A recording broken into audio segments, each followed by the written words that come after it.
Good evening all and welcome to another video on All How the Ale. It's Friday night, which means it's alcohol free night. And the beer we're going for tonight is from Mash Gang. It's this one.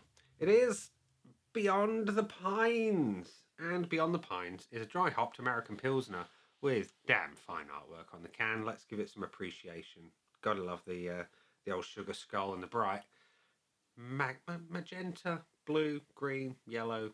Metallic is the word I was looking for. Colours. I like it a lot. Anyway, what can I tell you about the beer?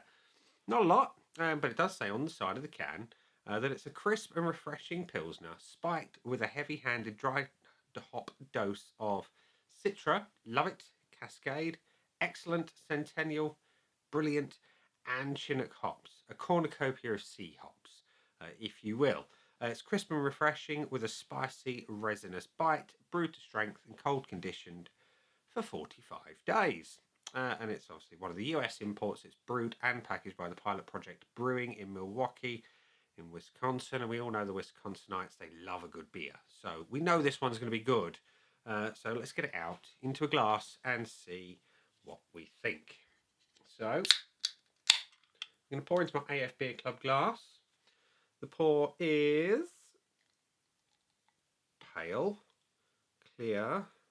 The glass needs a damn good clean. Apologies in advance for that. God, that's shocking. Bear with. I'm going to report myself to the DGM. Anyway, that's your beer in a glass. It is pale, straw coloured, clear as a bell, good carbonation coming through, short-lived white head. Let's have a whiff.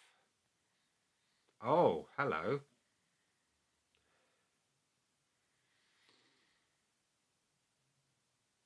That is not your typical lager by any stretch of the imagination.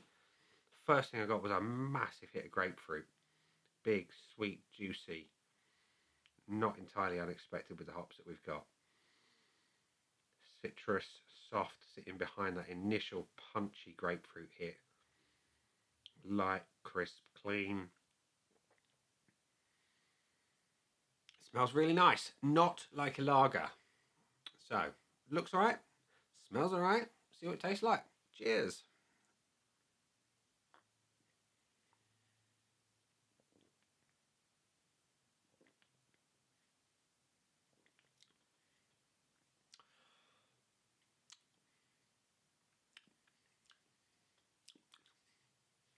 It's very different, very different.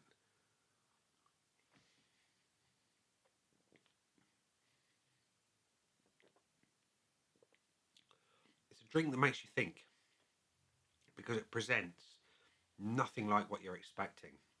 Even with the aromas, you get grapefruit in large quantities up front. And I'm hoping there's no real grapefruit juice in this one. Otherwise I'm in trouble. Let me just double check that. It doesn't say.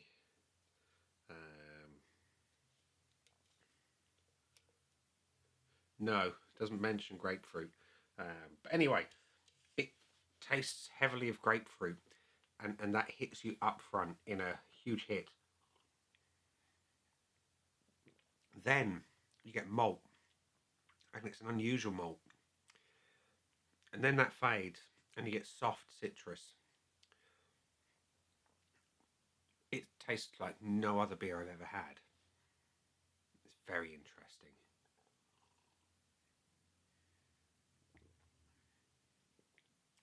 It's hard to say whether it's bitter or not. For me, it's not overly bitter. It's juicy. It's very juicy. It's malty. It's not a lager as you know it, boys and girls.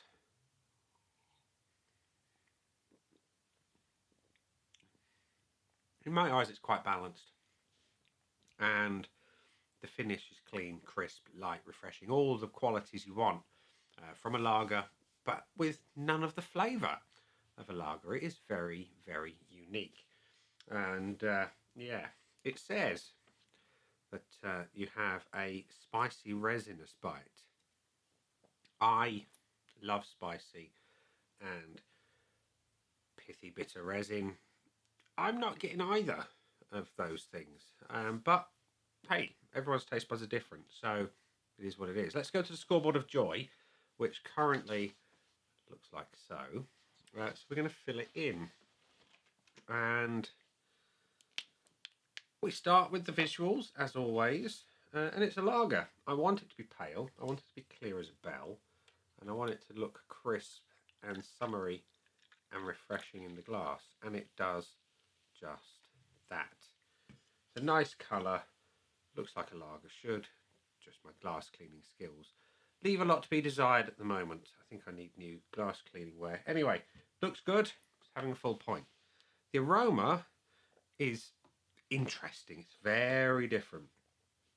Excuse me, like I say, none of that slightly peppery, spicy thing that I normally get from a Pilsner, but I get a big grapefruit hit. And it throws you initially. Throws you massively because you never expect grapefruit from a lager. It smells nice, it's a good strength. Once you get rid of that grapefruit hit, it smells malty, light, clean on the nose. It smells good. It's having a full point. And the body as well. It's where I want it to be for a beer of the style. You know, it's light to medium, good crisp carbonation levels. In fact, no, that's more medium than light to medium. So yeah, medium with really good crisp carbonation. I'm giving it a point. So the taste. The taste is the most important bit, right? Let's be honest. We don't really drink it for the carbonation. But this one will divide opinions, I think. I like the grapefruit flavour in a beer. Never had it in a lager, though.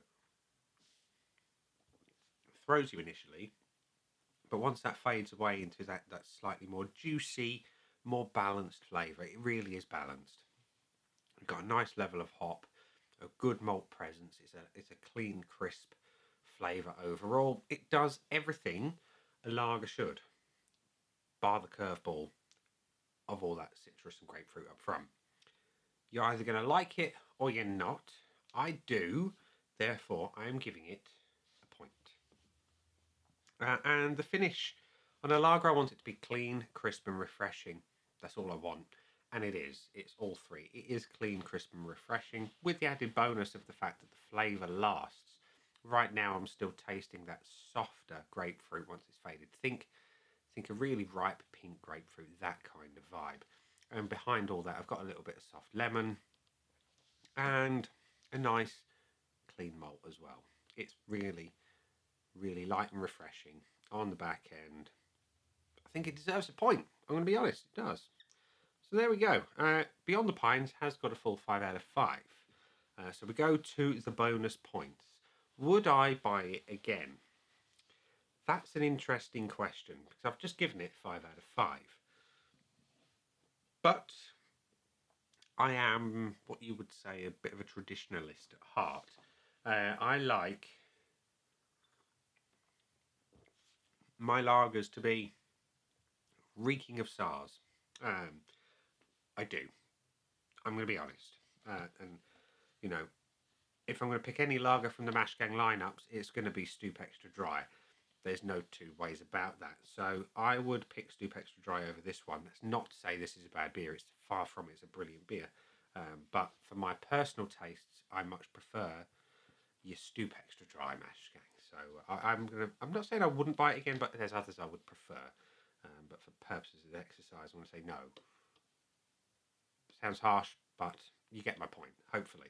Anyway, value for money. Mash Gang beers are always value for money. I think I paid about £3.49 or something like that for it from the House of Trembling Madness, as always. And bonus points. Is it the best lager of the alcohol-free variety that I've had this year? I haven't had many. And we are at the very end of February. I'm going to reserve judgment on that because it's quite different. I would give those points more to a traditional style lager. Not saying that it's not great, because it is. It's just, for my personal preferences, I prefer more traditional. So Mash Gang's Beyond the Pines has got a full 5 out of 5, with one, possibly two, bonus points. We'll find that out later in the year when I can't decide what goes into my top 10.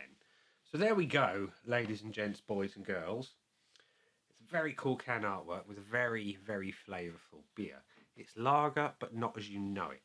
If you love grapefruit, you'll absolutely love this beer. And I absolutely detest the fruit, but I love it in beer. Go figure. So, yeah. We're going to leave it there and say, it's been a tasty beer. I've been me. Those down there are the buttons. You know exactly what to do with them by now. You've got your like, comment, dislike, and subscribe. Choose any combination of them as you wish. And I'll see you again soon for another one. Bye for now.